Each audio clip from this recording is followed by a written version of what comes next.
viewers. Well, here we are then at the Goodwood Festival of Speed. That's all happening behind me there. We'll be taking a look at some of the cars, famous hay bales there and everything else. Of course, Porsche have a massive stand here at the show. They always have a big stand here showing off all of their new cars and stuff like that. We've got their Le Mans car down there. But one of the key sort of interests in terms of the gaming events at the show is, of course, Forza Motorsport 7. So while we're here, we're going to pop in, take a look, see what we've got here.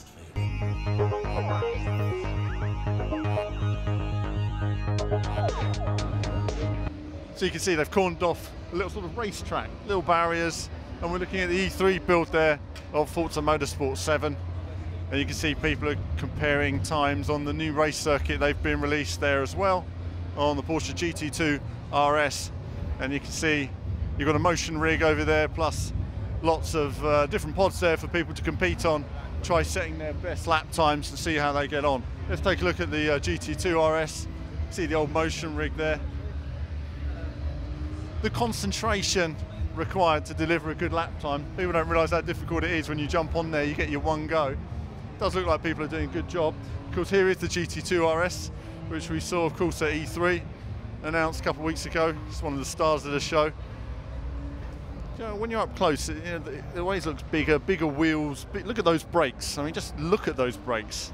They're like as big as the wheel, and those are big wheels as well. It's a considerable beast of a car, very aggressive looking. Over here, what do we got? 911 Carrera GTS. So many nice examples of the genre. If you're a Porsche fan, you know, every single type of Porsche is here.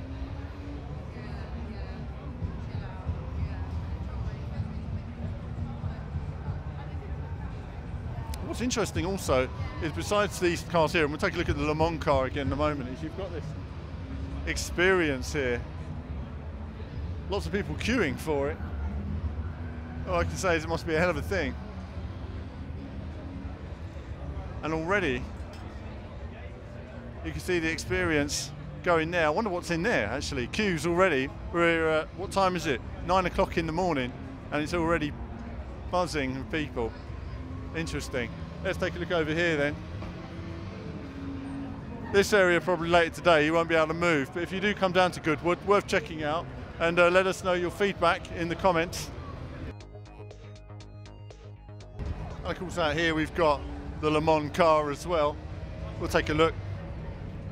It's always nice to see some of these different cars sort of up close and personal, and that's what Goodwood gives you the chance to do.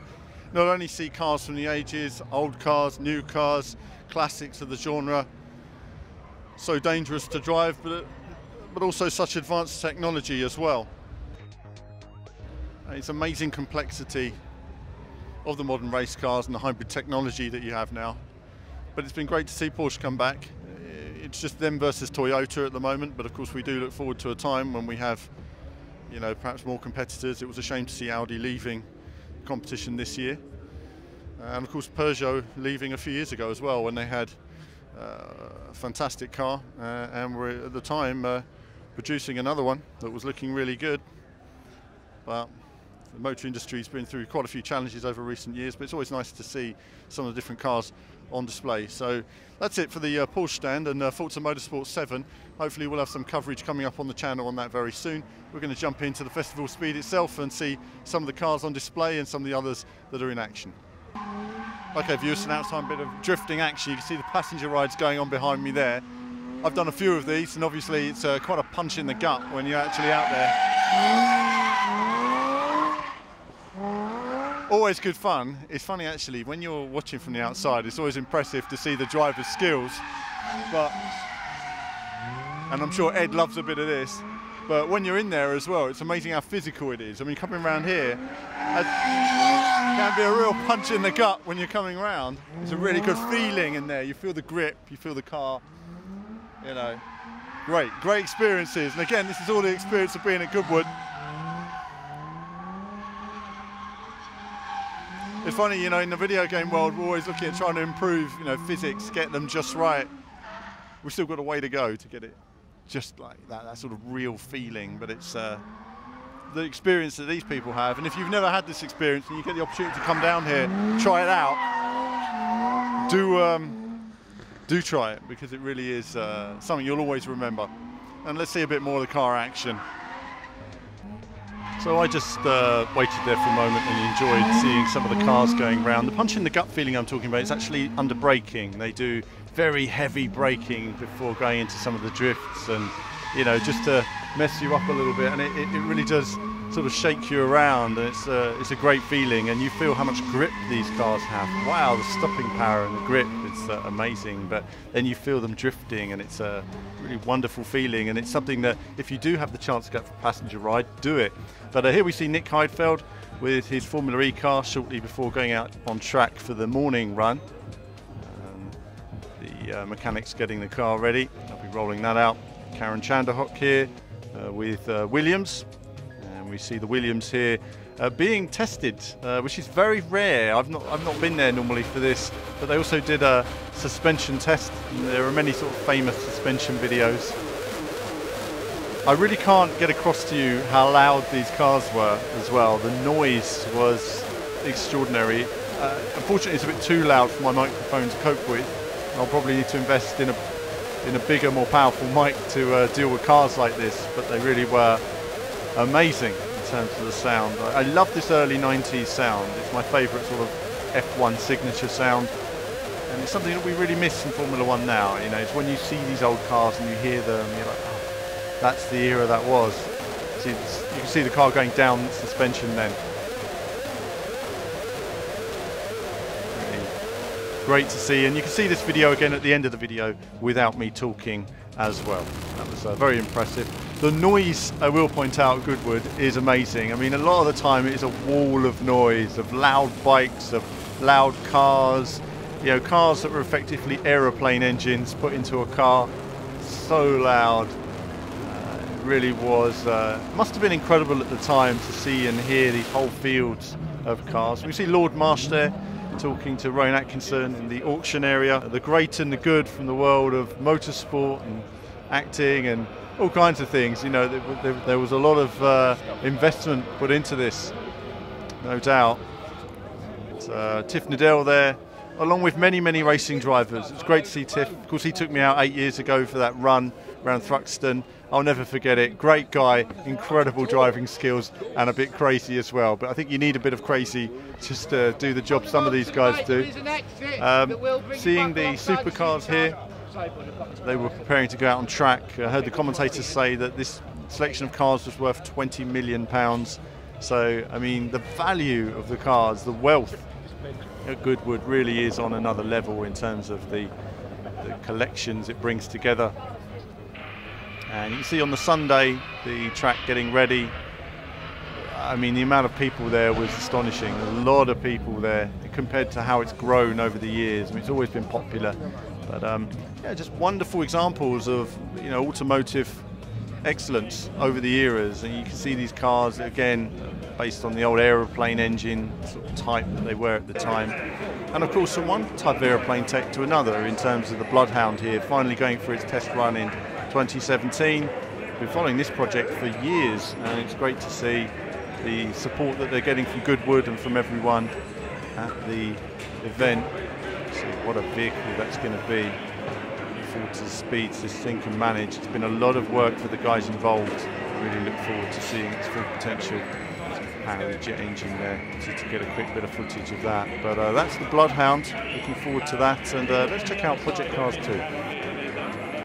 Okay, viewers, so now we're on the Bentley stand, and you can see Project Cars 2 here again on display. Of course, announcing the release date there officially as well, 22nd of September, much sooner than we realised it. The game is really coming together quickly now, and of course by the time you see this video, you've seen the PC footage from E3, and you'll have seen, or you're about to see the PlayStation footage as well with a controller. Here we see it, of course, on a Vasaro rig with a wheel. Always amazing with the motion. And of course, you can see on the screen there, it's a VR race around Brands Hatch. Now, this is an older build, I'm assured, so this is older than the E3 footage you've been seeing. Still a lot of work going into the game to finalise it. But I think what's been interesting about Goodwood is you have a lot of you don't have so many gamers, you have a lot more sort of car fans, racing fans and real racing drivers, and it gives them a real chance to get on there and see how it works. Now classically, you've seen sim racers are always much quicker than the racing drivers. You know, there's a perception as to how you drive. But with the VR testing out the physics and everything here, the racing drivers have been just as quick as the sim racers. It's shown how quick they've adapted to the different physics on display. It shows that the physics are getting better, put it that way, and that the racing drivers are feeling more natural with what they're feeling.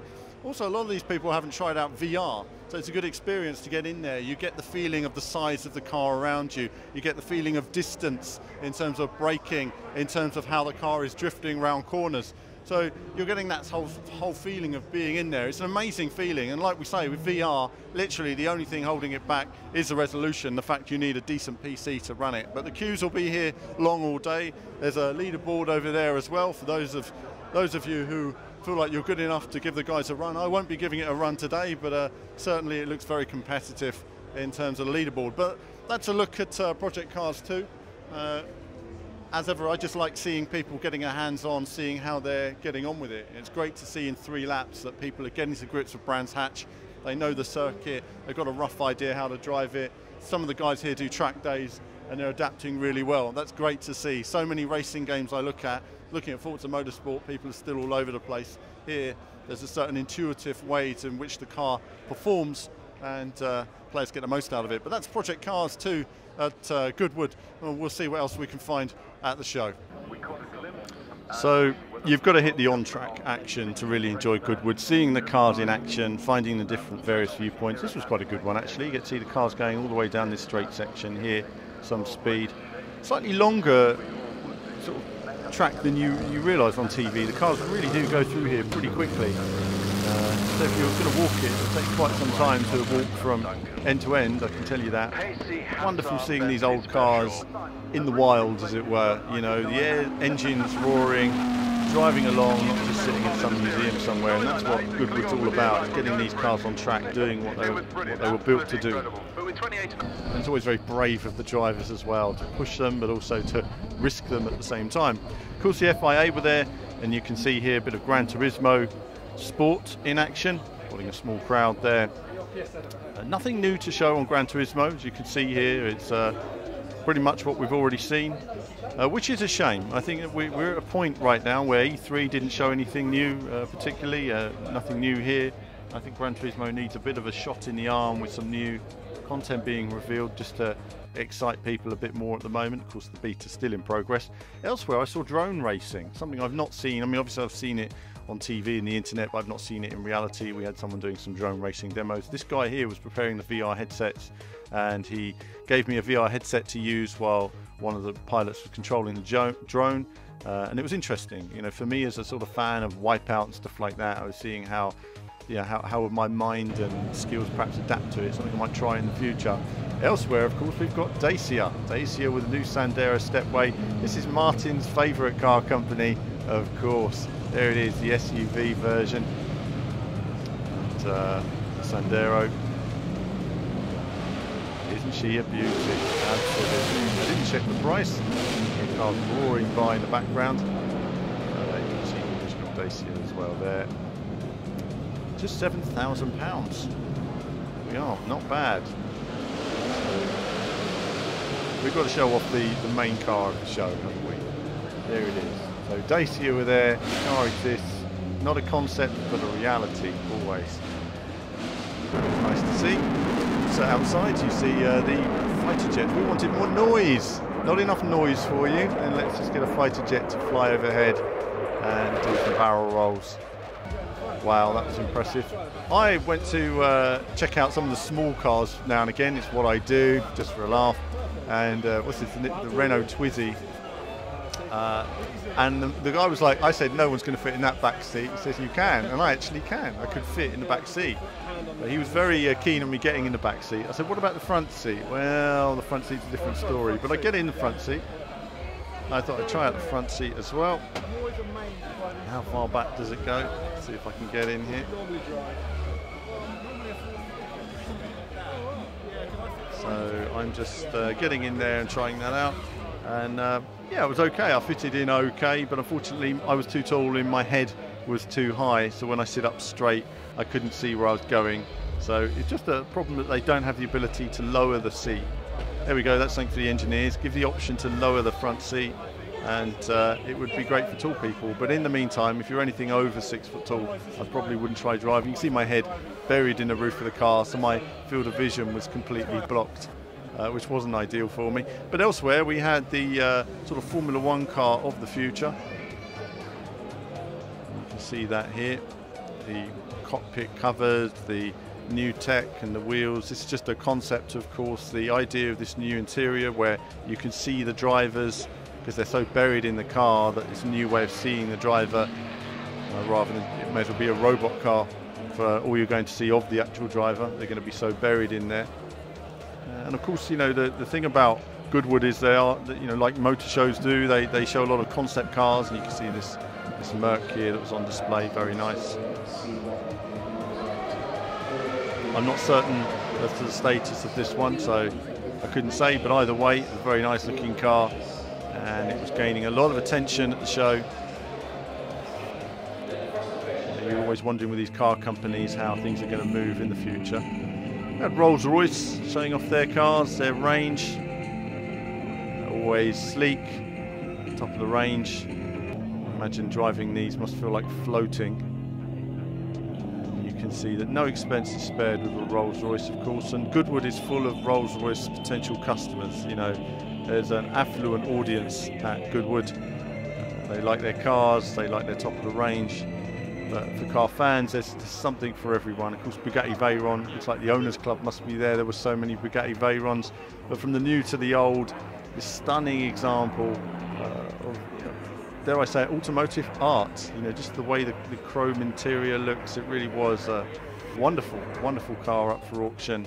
Some amazing examples. There was the best and the beautiful from the world of Formula One and motorsport there, but a lot of them were there, of course, for the main man himself, Mr. Bernie Ecclestone, devoted to this year's Goodwood, devoted to him.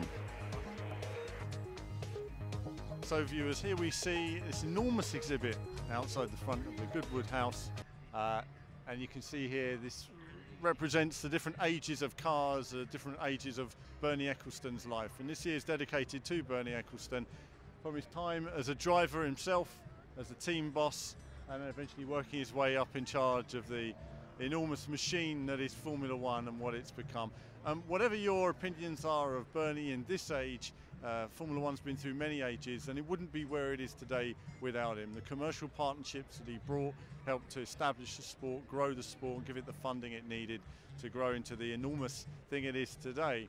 And of course, like you say, some of you might not realise at home now if you're just joining F1, and you might say, well, some of his ideas are here and there, and some of it, sure, I mean, social media has changed everything that we know about motorsport, and some of us do hark back to the past. I myself look at some of these cars, I hear some of these cars, it reminds me of a different time of racing.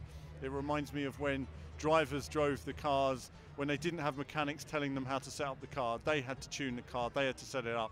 And with that in mind, a lot of the drivers were much older, had to be much more mature. You couldn't get an 18-year-old in a car, he just wouldn't have the experience, whereas now you can. In that sense, it's like a video game, a lot's done for you. You just need the basic driving skill itself.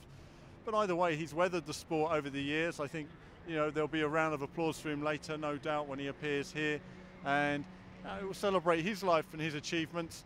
And there's a lot of achievements there in terms of the world of motorsport. So, you know, we look upon this and I say, you know, well done, old man. Good job over the years. And I think we look forward now to the new age of Formula One with Liberty Media coming in and how it's going to change in the future. And a lot of you right now will be 20 years older, and then you'll probably be moaning about the best things in the past, the better times gone by. But that's it, looking at this. So we'll have a wander around the show, look at some of the other key elements that are here, and see what's going on, of course, on the track and some of the hill runs that are coming on later today. Obviously devoted to the 5 ages of Ecclestone, and whatever your opinion may be on him, I think you know, his career really, if he'd left about 5 or 6 years ago, I think would have been perfect end to it. He sort of had to be forced out at the end, which is a bit of a shame. But either way, I think it's all, everyone's come to terms with everything now, and they're happy to draw a line under it and move on. Let's hope so, because then that enables motorsport to move forward into a new era, a new generation. And look forward to what the future could have to offer. And it's going to be interesting, isn't it? What will the future of motorsport be? But you know, let's that the future will come when it comes. There's a lot here to enjoy from the past, and there's something from every age of motorsport. The drivers, the cars, the action, it's all there, the noise. So I'm just going to leave you with some of the sounds of Goodwood. My mic wasn't ideal for it, but I hope you enjoy what we've got here. And I'm going to leave you with this, and there'll be more from me very soon.